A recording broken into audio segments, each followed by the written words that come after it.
Makanya dalam cerita itu pernah Sayyidina Ali itu di satu masjid mubaleknya atau penceramahnya itu cerita neraka. Serunya bukan main. Oh neraka itu gini.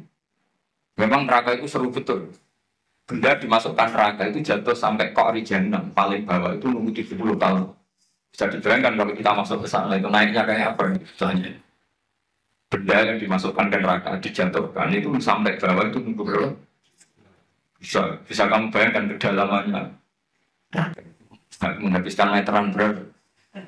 Benda dijatuhkan ke neraka itu sampai bawah nunggu berapa? Wah, enggak apa ya. Semua cerita neraka sehingga hadirin itu nangis semua. Sayyidina Ali pas liwat terus si penceramahnya dipanggil. Kamu membuat mereka takut oleh neraka sampai seperti itu. Apa kamu bisa sukses membuat mereka takut kepada Allah sampai seperti itu? Dites, nggak bisa bang. Terus masyhur Sayyidina Ali ngendikan, "Ata jizu an wasfi makhluqin mislah." Masa ngadepi neraka saja sesusah itu. Apapun topnya neraka itu makhluk, sesuatu yang diciptakan. Harusnya kamu lebih takut sama Allah. Jika semenjak itu dirubah cara ceramahnya dirubah. Jadi tidak.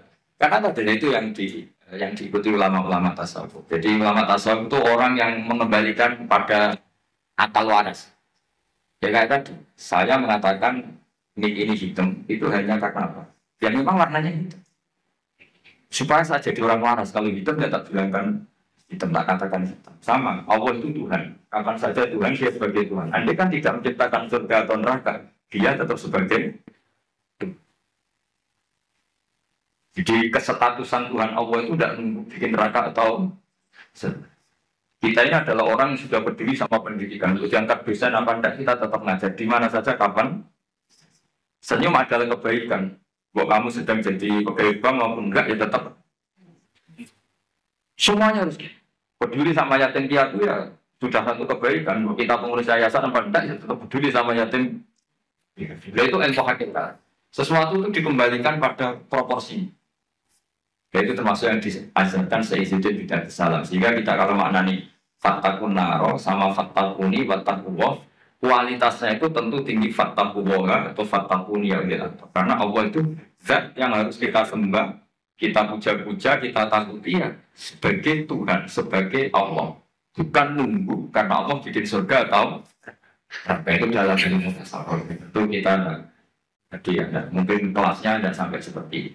Dan tidak perlu seperti ini. Nanti sehingga terus ibadah yang ingin masuk surga itu disebut ibadah tujar. Apa? Ibadahnya para apa? Jadi harus ada untungnya. Jadi Allah menjadi mitra dagang. Itu sopan nggak kira-kira? Ya Allah tak sembah, tapi ada syaratnya.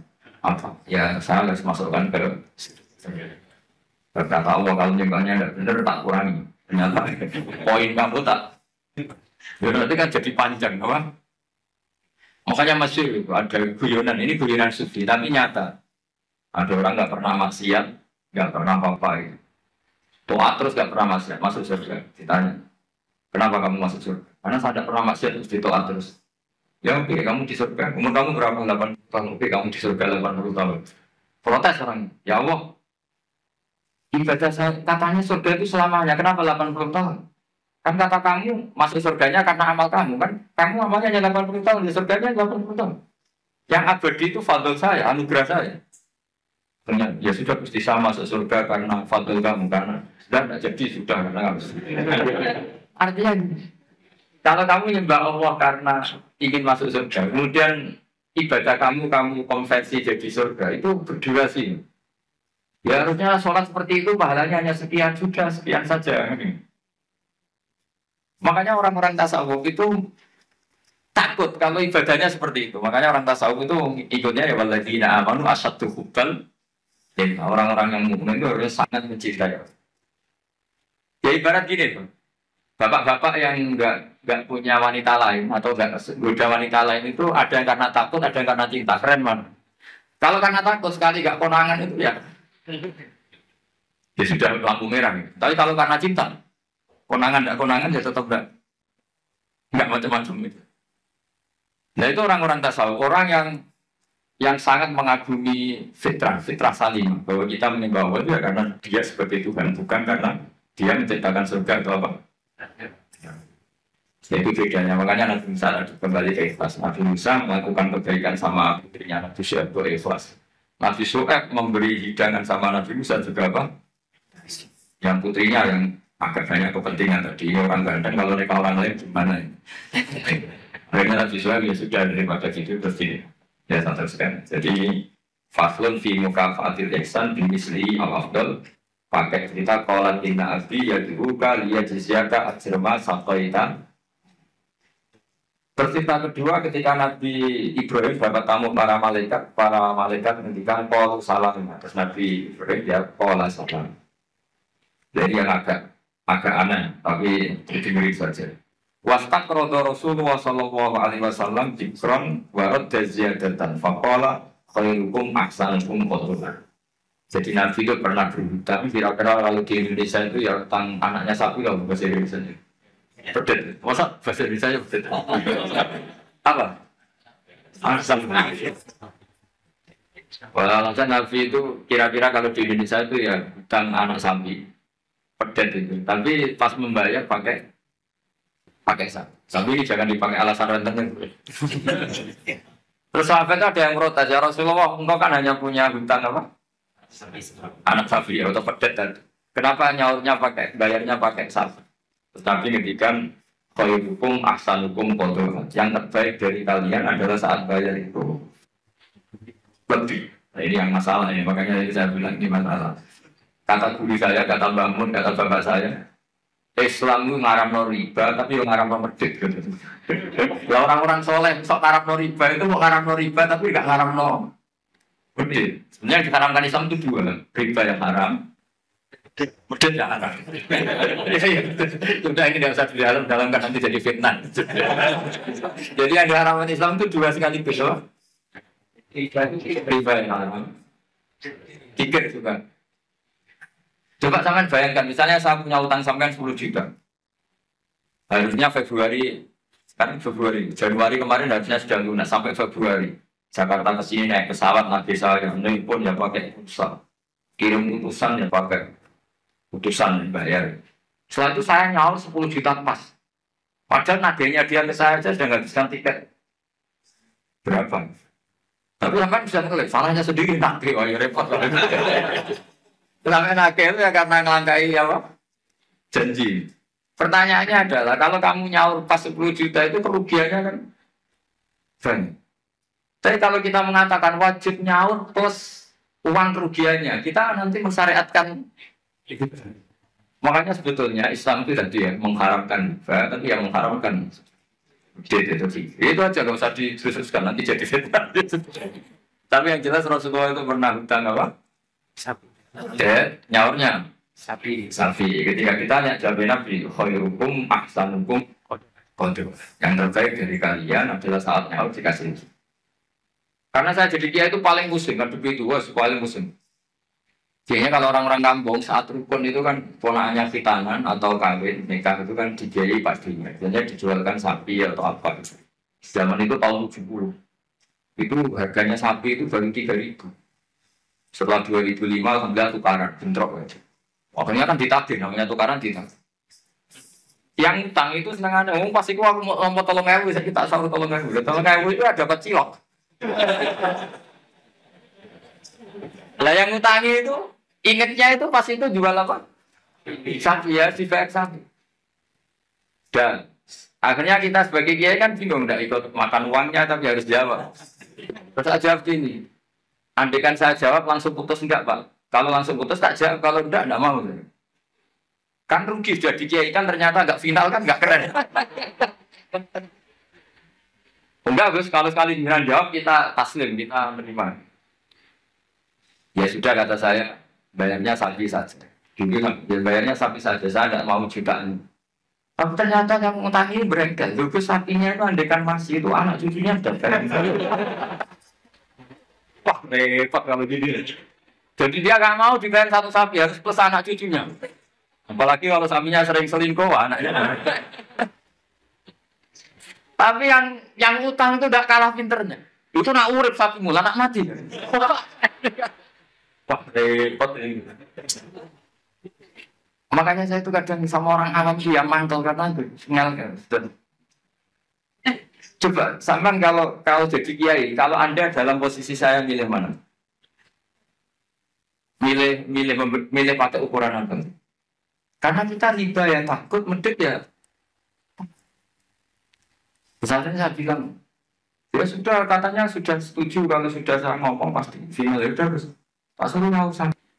Jangan pakai uang, pokoknya jangan pakai uang. Karena kalau pakai uang itu mesti setelah itu masih denger-denger. Sapi itu harganya beda-beda. Misalnya ditawar 20 juta. Lalu kalau itu sapi itu 1 juta, berarti kurang 5. Jadi tak akan ngeleng-ngeleng. Sapinya zaman itu kayak apa yang sudah nunjuk di pasar, ya itu aja dibelikan. Karena kalau pakai uang pasti. Dan nanti yang 20 juta yang bayar dengar-dengar, sapi kayak itu hanya 15. Nanti minta susu kan panjang. Jadi susahnya jadi kiai itu di sini. Makanya konversi hutan, saya itu punya geladak itu rumah kuno. Itu dulu beliau saya bikin, itu hanya habis 700 rupiah. Sekarang geladak saya pernah orang antik itu nawar sampai 500 juta. Coba kalau itu dinilai dulu itu hanya 700. Makanya ada anak ada cerita. Lalu riba itu maknanya apa? Menambahkan dari nilai intrinsik uang, apa-apa. Debat. Sudah ini enggak kajian debat tentang itu malah jadi fitnah. Saya jelas saya pastikan di majelis ini fatwa saya riba yang haram, medit ya. Ini mesti aman deh. Riba yang haram, medit ya. Saya cerita apa? Nabi itu pastak rodo Rasulullah tikron tapi warudnya ziyadatan. Ziyadah di sini itu bukan uang. Di semua riwayat apa bukannya pedet, nyaurnya itu sapi, jadi bukan pedet plus uang atau duit itu enggak. Bisa teruskan. Faslun fil ihsan fil gharsi. Jadi ada orang nanam tanaman di mana saja, kemudian kata Rasulullah SAW di sana, ma min muslimin yabrisu gharsan ilaka nama ukilamin hu sodakotan, wa ma surika minhu sodakotan. Jadi Nabi itu kadang ngendikan wa ma akala sabu fawalahu sodakoh. Tidak ada seorang mukmin atau muslim menanam satu tanaman, misalnya Anda menanam mangga di tengah hutan atau di tanah kamu sendiri. Kata Nabi, itu dimakan burung ya sudah. Bahkan Nabi bilang ada yang dicuri juga sudah. Maka sebetulnya sistem pencurian yang seperti itu sebetulnya bisa setengah-setengah dilegalkan. Tapi jangan mengajari mencuri. Tapi lagi-lagi jangan mengajari kikir juga. Karena sampai dikatakan mencuri, itu juga karena yang punya ada. Makanya uniknya Nabi ngendikan wa ma surika minhu ya sodako. Yang dicuri pun nanti berstatus sodako. Tapi ya jangan mobil. Ya yang ingat ini. Itu kalau di kampung saya, umumnya kampung masih di kampung. Di kampung itu ada adat unik. Kalau ada orang punya semangka banyak, kemudian ada tukang penggembala ngambil satu. Itu kalau ditaburi atau disalahkan, itu orang menyalahkan yang punya semangka. Wong kok medhite ngono kok geger. Ada konsensus, ada apa? Jadi agama itu yang ngaramkan nyuri, tapi juga ngaramkan medhit. Itu jadi perlu dicatat. Coba sama lihat di kampung-kampung, ada orang punya 1 hektar atau 1 ladang, terus punya mangga banyak. Ada yang nyuri 1 digebukin, orang nyalahkan siapa? Nyalakan yang dibukin, menyalahkan yang ini. Nyalakan yang dibukin. Nah yang nyuri akan karwan salah, jadi gak perlu disalahin gitu. Tapi yang jelas Nabi ngintikan kalau ada orang punya tanaman, kemudian dimakan hewan atau dicuri, bahasanya Nabi masih sulit kok. Maka itu menjadi sedekahnya dia. Nah kemudian di fikih itu ada bab yang agak sensitif. Namanya ulima ridho. Ulima ridho itu nggak pamit, tapi kira-kira yang punya pasti boleh, itu boleh. Wah kalau enggak semua dosen, semua kiai, semua santri pernah nyuri kalau itu. Karena gini, misalnya saya akrab, ya saya misalnya akrab sama seseorang, pas di kamar mandi misalnya. Terus saya pakai HP-nya, karena penting tak pakai handphone. Itu nyuri apa pinjam? Enggak jawab. Nyuri apa pinjam? Nyuri enggak pamit. Tapi kalau dikatakan nyuri, teman-teman akrab itu kok gitu aja kok. Parah lagi kalau kamu warung, itu di fakir itu mesti nyuri semua. Coba kamu ke warung, terus ada gedang goreng di situ kamu makan. Coba itu apa? Nyuri apa enggak? Dikatakan nyuri itu di depan umum. Dikatakan beli wong belum kamu. Ya. Dikatakan tamu wong itu warung kok tamu. Dan di fakir itu didiskusikan seperti itu. Nah, kalau dikatakan ya coba itu status kamu makan itu apa coba? Ketika Anda makan statusnya apa? Nyuri kan kalau kebetulan bakulnya pas ke dalam. Loh, nyatanya ada yang nyuri juga, habis 3 bilang 2. Coba seperti itu. Nah di fikih itu sampai jadi debat itu. Jadi perdebatan seru itu. Namanya bek mu'ato. Fikih itu bakas bek apa? Mu'ato. Bek mu'ato itu tidak ada ijab qabul, tapi secara adat seperti ya seorang lagi tidak ada ijab qabul, tapi secara adat seperti akhirnya kita ngambil gedang goreng sampai 5. Nanti kelihatan nggak benernya begini, kita punya asumsi, punya estimasi, harganya per satu itu 1.000. Ternyata sama bakulnya bilang 5 berarti misalnya 10.000 apa? Kita akan estimasinya 1.000, ternyata diregani 2.000. Kita akan kaget. Jadi lalu pertanyaannya, fikih itu menjawab, lalu yang kita ikuti dengan jadi hakim itu kata balik, penjual apa pembeli? Kita harus sepakat pembeli karena dia yang punya. Dan kamu tidak dimasukkan jual beli tapi ifsad, merusak harta orang lain tidak pamit, maka kamu diberi sanksi, harganya mahal. Jadi sebenarnya kalau di fikih kan penjualnya bilang harganya 100.000, itu di hakim harus menang yang penjual. Karena kamu merusak harta orang lain tanpa pamit. Jadi akadnya bukan jual beli tapi merusak orang lain. Maka itu kalau di persidangan dimenangkan penjual karena pemilik. Ya terserah saya, yang punya saya. Mau apa kamu?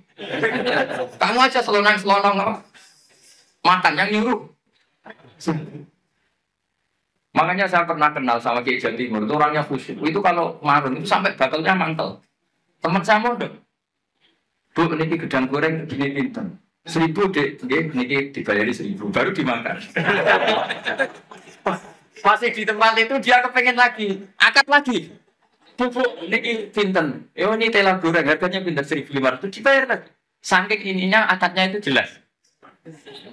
Lama-lama anak itu tiap marung, dia cuma marung rene yang ngelopong.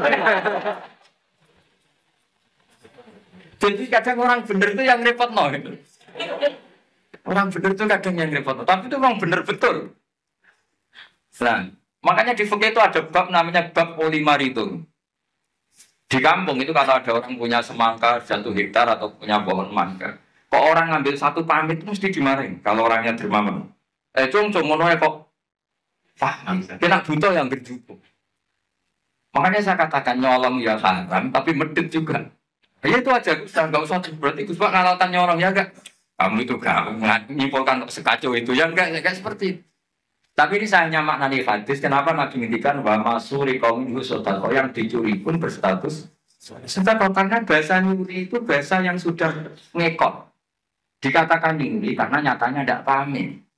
Dikatakan sodako nyatanya yang punya Ini kan dua bahasa paradok. Wong nyuri kok distatuskan sodako. Dari definisi nyuri ya memang nyuri enggak pamit. Tapi dari nyatanya halal karena yang punya ridho namanya sedekah. Kamu milih mana? Bahasa nyuri atau sedekah?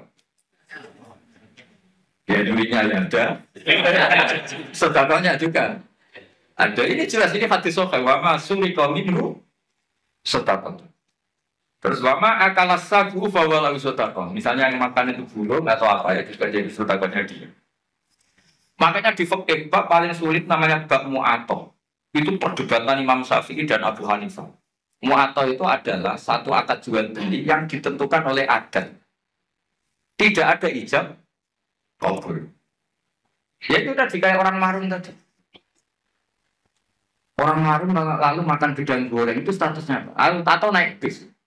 Sama kan nggak pernah kepikiran, karena sama nggak pernah mengkaji fikih serius. Yang kepikiran ya kita ini yang mengkaji fikih. Coba saya naik bis. Biasanya saya kalau dari Jogja sering bis dari Semarang sampai Pandangan, sampai rumah saya itu Pandangan 4 jam dari Semarang. Jadi kalau saya ngajak ke sini itu 8 jam. Jadi kalau sampai tidak pintar ya kebangetan 8 jam.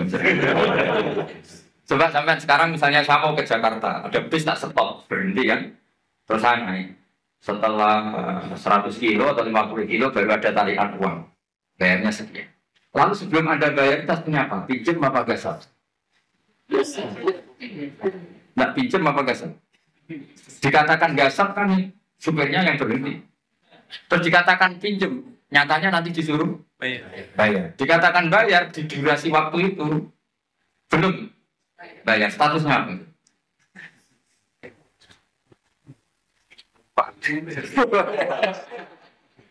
Lah kalau numpang begini, pas 50 kilo sebelum ditarik kondektor kamu turun.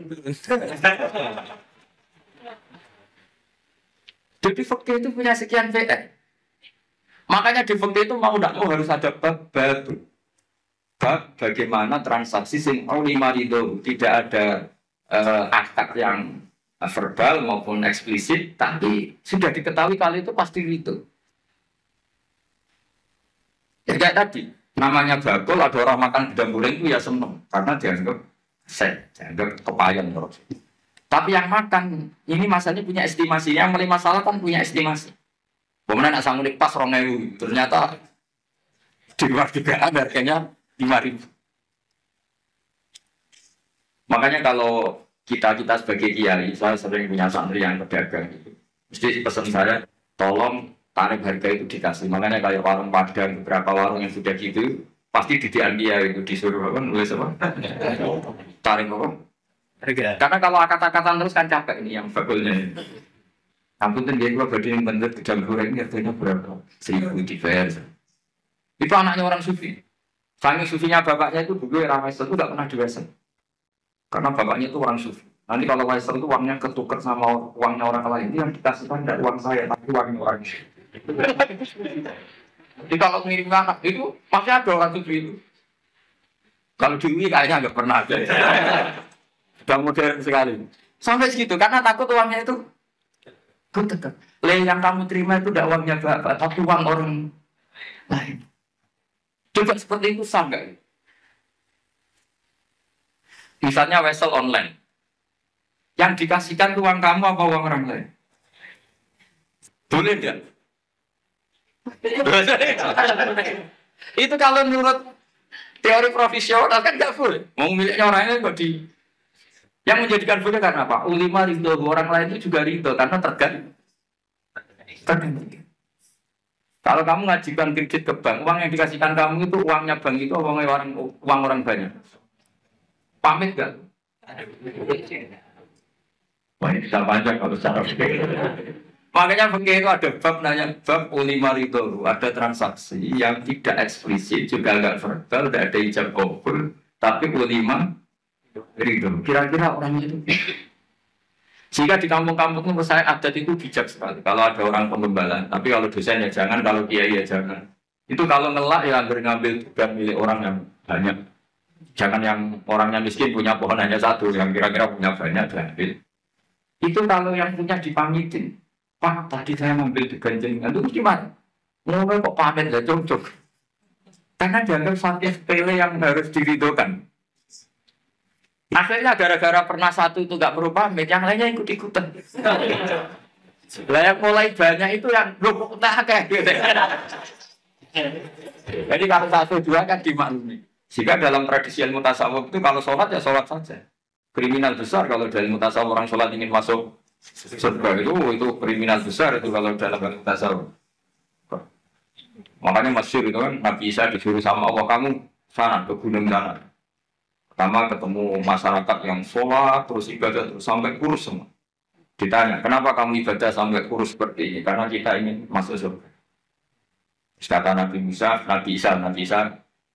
ibadah itu tijar. Ini ibadahnya pedagang. Kalau melakukan sesuatu harus dapat laba. Komentari ibadah itu tijar.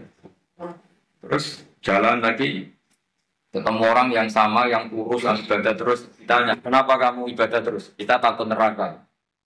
Kata Nabi Isa, ibadatul ibadah. Ini ibadahnya para budak. Jadi melakukan pekerjaan karena ketakutan. Yang memajikan, yang rektor, yang pimpinan. Itu namanya ubad, itu budak. Takut ditegur dosen, ditegur atasan.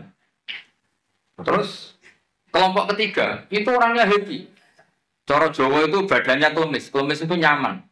Air mukanya ya nyaman, fisiknya ya nyaman. Ibadah ya nyaman. Ditanya, kenapa kamu nyembah sama Allah? Karena rindu, karena senang.